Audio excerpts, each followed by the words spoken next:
Então, o Túmulo dos Vagalumes conta a história dos irmãos Setsuko e Seita, que vivem no Japão, né, no meio da Segunda Guerra Mundial.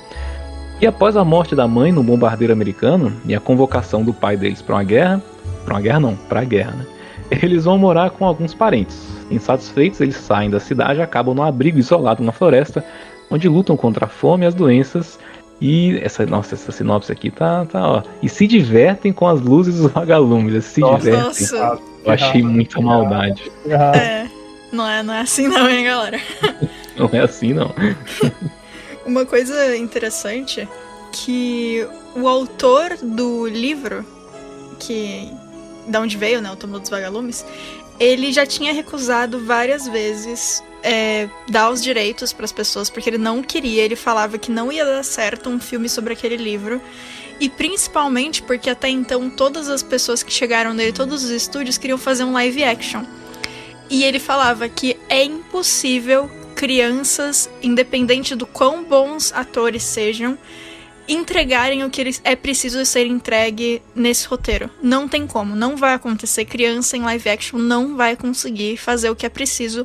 E outra, não tem como a gente ter o dinheiro para fazer os cenários destruídos da forma que é necessário para passar o que precisa passar nesse filme.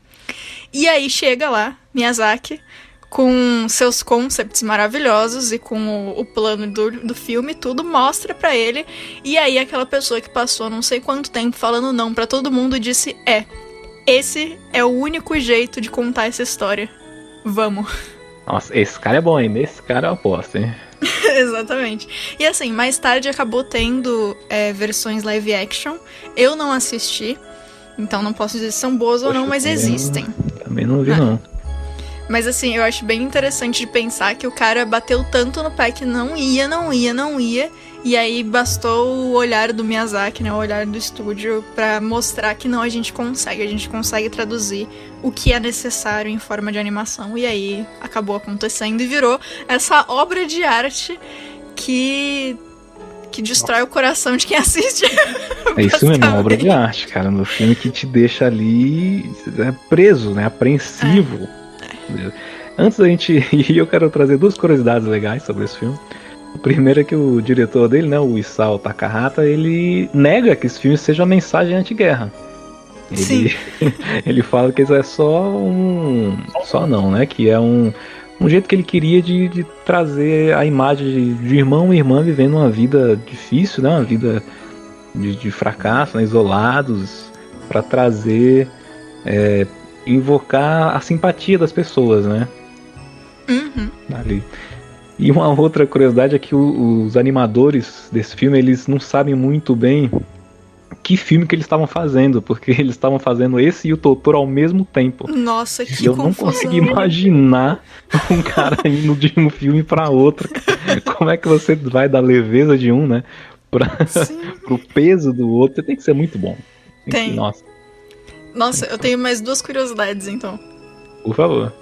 A primeira é que, ao contrário de todos os outros filmes que saíram anteriormente, nesse filme eles escolheram deixar todas as linhas e contornos em tons de marrom pra deixar um pouco mais leve, dar um pouco mais de suavidade. E também é a primeira vez em que uma criança é dublado de fato por uma criança. A Setsuko foi a escolhida, né, pra isso, porque eles precisavam trazer essa veracidade pra voz dela. Só que, obviamente, a criança não estava acostumada a dublar, então eles tiveram que dar uma invertida no processo. Eles gravaram as falas da Setsuko primeiro, e depois os animadores animaram a boca da Setsuko por cima do que eles estavam ouvindo.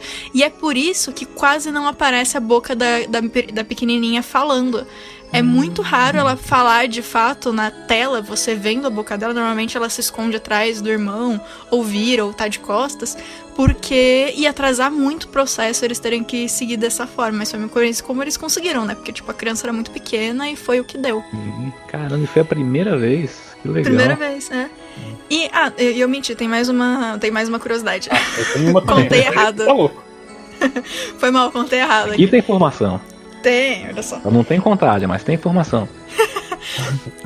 E a outra curiosidade é que há um tempo atrás a internet descobriu, mexendo um pouco no pôster, Porque assim, o pôster base do filme tem os dois irmãos em primeiro plano na grama e os vagalumes ao redor.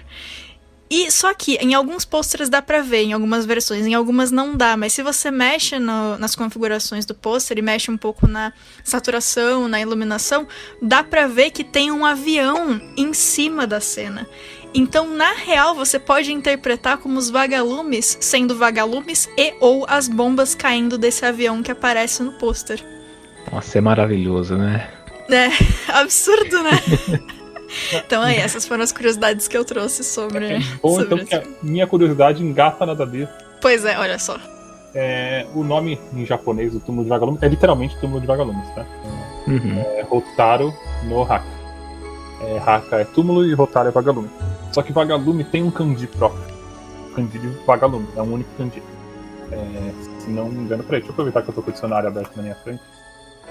Hotaru, é um kanji só que significa Hotaru. Mas o nome do filme não é escrito com kanji de vagalume. Ele é escrito com dois kanjis diferentes. Ele é escrito com um kanji de fogo. O Ho vem do kanji de fogo. E o Taro vem do kanji de tareru, que é o verbo que está prestes a cair, ou pingando, etc. Então é como, em vez de ser vagalume, você vai ler como vagalume, mas os kanjis, se você for interpretar, é como se fosse fogo caindo repentinamente em gotas do céu. Basicamente isso, sabe? Então, que é literalmente as bombas. Então, é a palavra vagalume, mas escrita de um modo como literalmente as bombas, né? As bombas caindo do céu. Mano, a língua japonesa, que coisa linda, né? A profundidade, né, que o kanji pode trazer pra... Nossa, sim.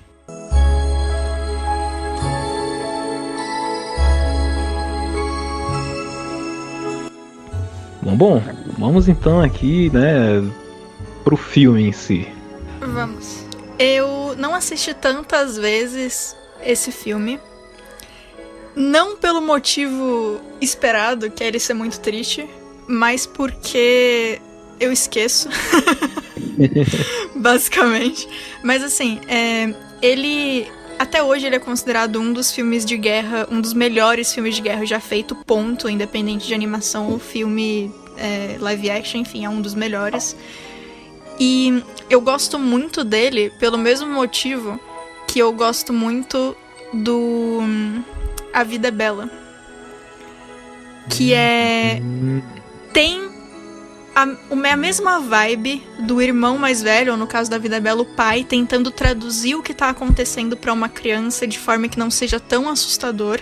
Então, tipo, no caso do Túmulo dos Vagalumes, o mais velho às vezes consegue trazer balinha pra menina, ou então quando eles estão vendo os vagalumes, e tenta dar essa suavidade porque ele entende o que tá acontecendo, e apesar da criança entender alguma coisa também, ela sabe que é um problema, sabe que, tipo, ela tá com medo, ainda tem um pouco desse cuidado do irmão de tentar proteger ela pra... Eu sei que tá ruim, basicamente não tinha como piorar, mas a gente não tem o que fazer, então eu vou pelo menos tentar fazer essa criança que eu tenho que proteger não ficar tão assustada quanto eu tô. E é uma coisa que eu gosto muito desse filme, esse sentimento de você ver o cuidado que ele tá tentando ter pra aquela experiência não ser tão terrível pra irmã como tá sendo pra ele, que tá sendo obrigado a entender tudo e proteger alguém. E uma coisa muito interessante também, quando eu comentei antes do filme, né, do live action que saiu, ele não é do ponto de vista das crianças, é do ponto de vista da filha da tia, da casa em que eles ficam. Então, apesar de eu não ter assistido, eu vi que aparentemente você vê do ponto de vista da filha como que a mãe, que era toda fofa e toda simpática, foi se transformando, entre parênteses, num monstro por conta da guerra. Que é justamente um dos motivos pelo qual os dois irmãos saem da casa da tia, né? Porque a tia começa a ficar mais agressiva, começa a pedir mais deles, começa a ficar mais irritada com o que tá acontecendo. É verdade. Porque, de novo... Fica escrota a mulher, meu Deus do céu. Fica...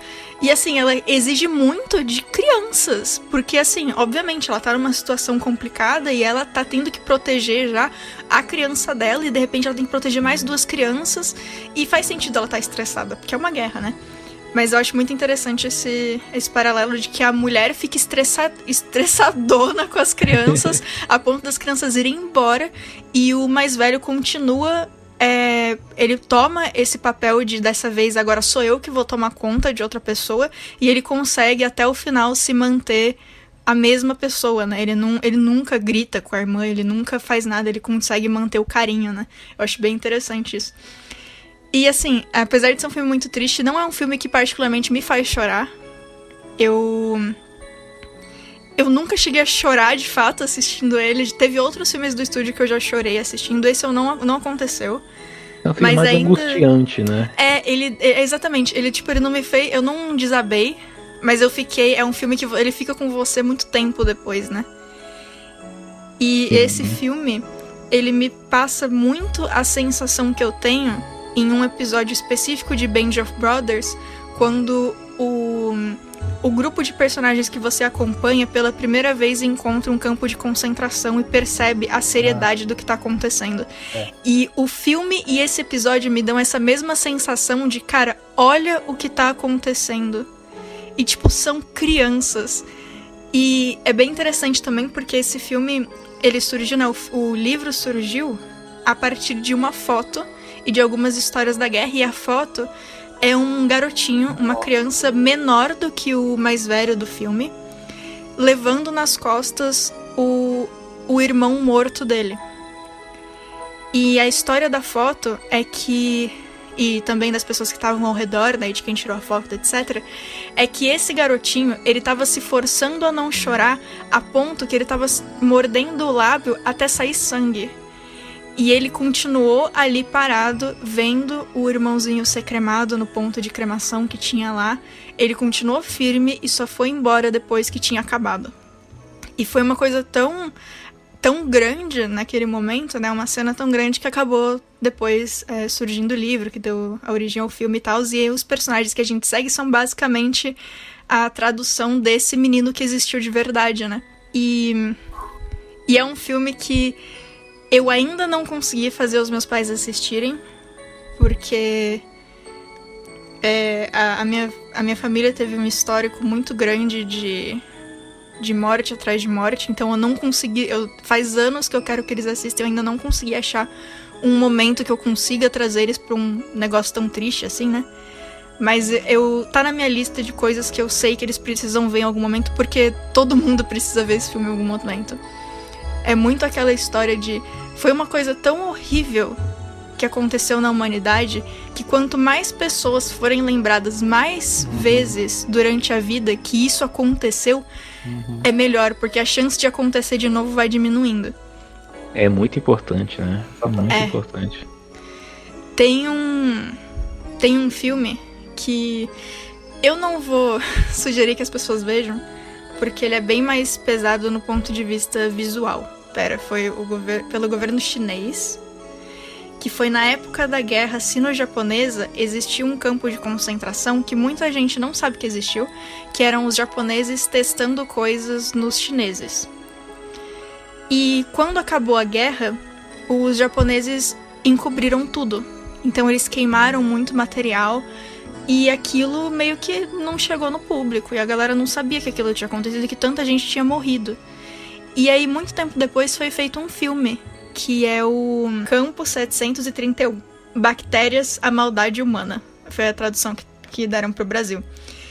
E esse filme, ele é um desses estilos de filme que, tipo, ele tá ali pra, entre aspas, te chocar com o que aconteceu de verdade, pra deixar claro que isso aconteceu, isso não pode se repetir.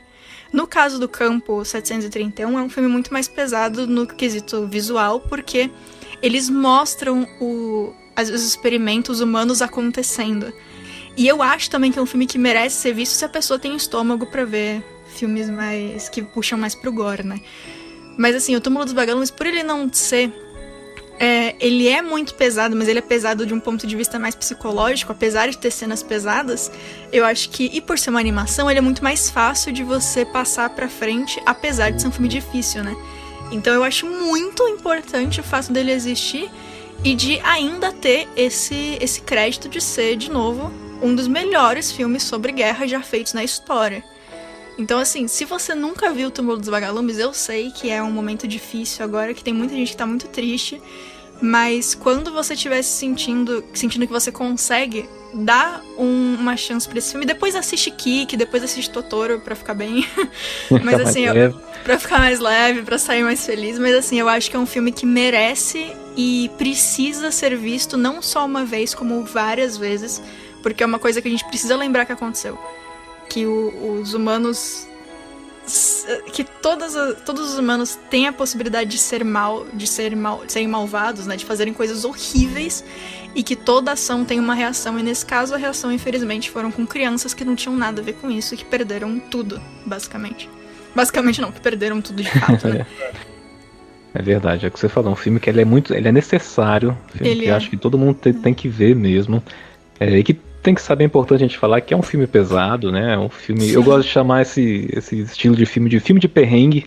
É um filme Parabéns. Com várias situações que você fica, meu Deus, mas esse cara não vai se dar bem nunca. E o interessante do Túmulo dos Vagalumes é que você sabe que não, né? Porque o filme ele já te spoila no começo o que aconteceu. Exato. E aí ele volta pra contar como que aquilo lá aconteceu, né? Eu acho que isso também é importante porque alivia um pouco a barra, né? Você já sabe o que tá acontecendo e você pode se focar não em, putz, será que ele vai se dar bem ou não, né?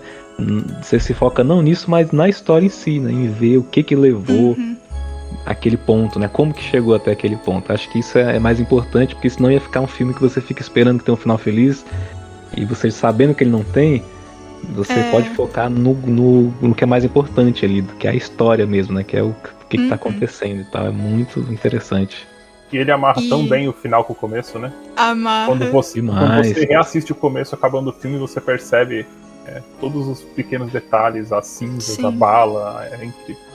Quando tem um desenho de Nankin que eu fiz pro Gui, e assim, o tema do desenho era o Estúdio Ghibli.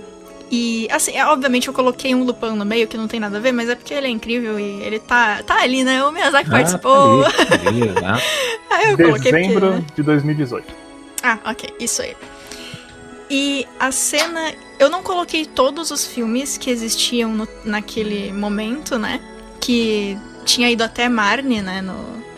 Aqui até então. Eu não coloquei todos eles, até porque eu não tinha assistido ainda Eu Posso Ver o Oceano e Contos de Terra-Mar eu escolhi não colocar.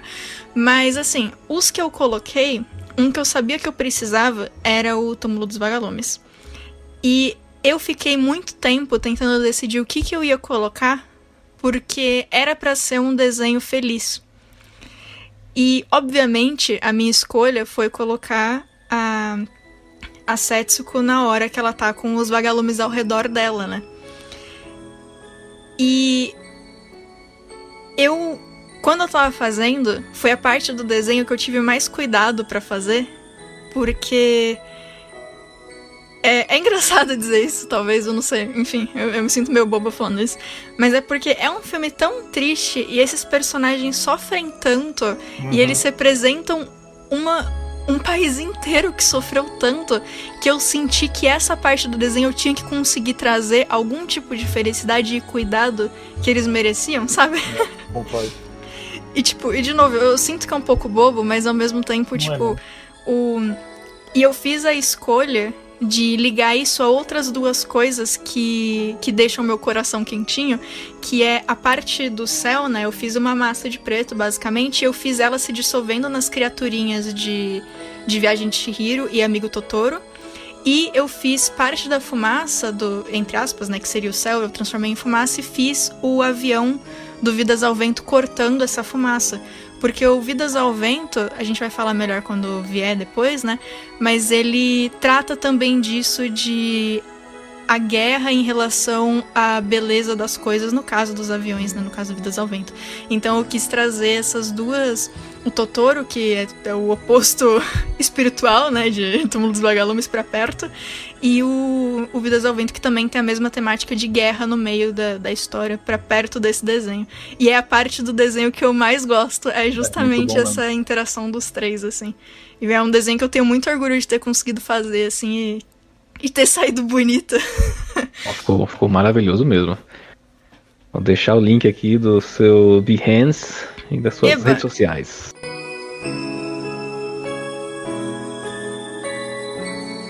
Quando eu falei que ia falar que 2 filmes eram impecáveis, né? Esse é o outro. Olha aí. Realmente. Túmulo dos Vagalumes, se você conhece o Guilherme, é um filme que você não indicaria pra mim. Porque é um filme triste. Eu sou o cara que assiste o Slice of Life de meninas fofinhas pescando. Essa é a minha vibe. Literalmente essa é a minha vibe. Só que Túmulo dos Vagalumes, por tudo que a Bia falou, ela já falou tudo isso que eu podia falar, ele é um que eu indico pra todo ser humano que respira. Que eu acho que todo mundo tem que assistir.